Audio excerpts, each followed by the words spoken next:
Bonjour et bienvenue dans cette nouvelle vidéo tutoriel. Alors dans cette vidéo, je vais vous montrer deux sites différents, deux sites qui permettent donc de réserver des véhicules de location, mais qui ont un design assez différent. Il y en a un, je dirais, qui a un design simple, et le second qu'on va voir aura un design beaucoup plus élaboré, beaucoup plus avancé. Donc c'est ce que je propose notamment dans mes formules, ce qui fait la différence entre mes formules pro et formules illimitées.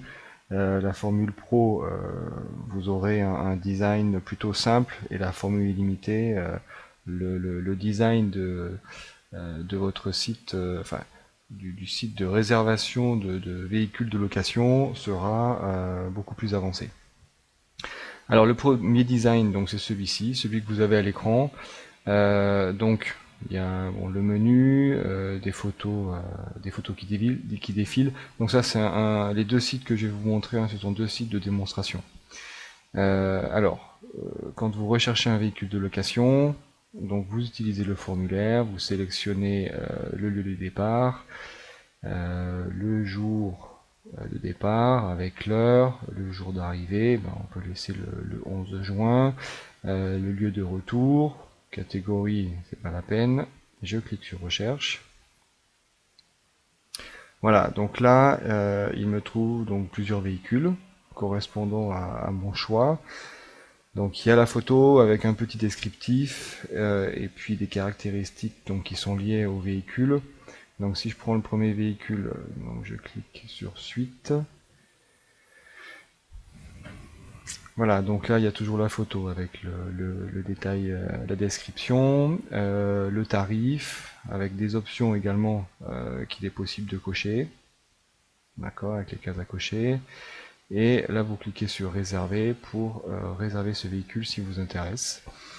Donc là il y a le récapitulatif de la réservation, date début, date de retour, avec le prix, donc les différentes options s'il y avait des options, lieu de départ, lieu de retour. Donc là vous renseignez vos informations vous concernant. Vous choisissez le mode de paiement que vous voulez et puis vous confirmez la réservation.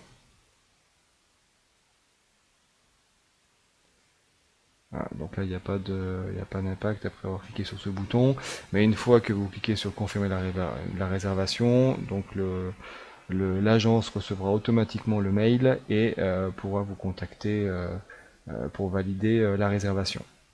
Donc voilà, donc ça c'est vraiment un premier exemple qui, je dirais, a un design plutôt simple. Le deuxième exemple, donc c'est celui-ci. Donc là, on a une autre charte graphique qui apparaît avec donc des véhicules qui sont mis en avant, les véhicules les plus populaires, donc avec le coût de la location par journée. Si vous mettez la souris dessus, vous avez d'autres informations. Donc voilà. Après, il y a une animation qui est beaucoup plus avancée dans la charte graphique. Voilà. Avec la localisation sur Google Maps. Voilà. Donc s'il y a un véhicule qui nous intéresse, donc soit je clique directement dessus, soit j'utilise le formulaire comme le site précédent qui me permettra de voir donc tous les véhicules correspondants. Donc là, imaginons que ce véhicule m'intéresse. Donc je clique sur la fiche pour en savoir plus. Voilà. Donc il y a bien le résumé, date début, date de début de location, date de fin de location. Euh, donc la photo, le formulaire de réservation, les différentes descriptions, donc liées donc au véhicule, et avec voilà encore donc différentes informations, le contact, avec les tarifs, les commentaires qui s'affichent de différents clients.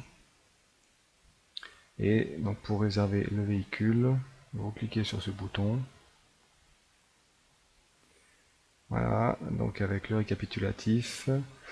les services, le prix et le détail du prix, donc taxe par taxe. Donc là, le formulaire pour renseigner vos informations personnelles. Et voilà, donc vous réservez après le véhicule, vu que là je n'ai pas renseigné les informations, donc on ne peut pas aller plus loin. Mais voilà, en cliquant ici, donc pareil, l'agence recevra un mail en disant que telle personne a réservé tel véhicule de telle date à telle date. Voilà, donc voilà la différence entre les deux sites et les deux designs différents.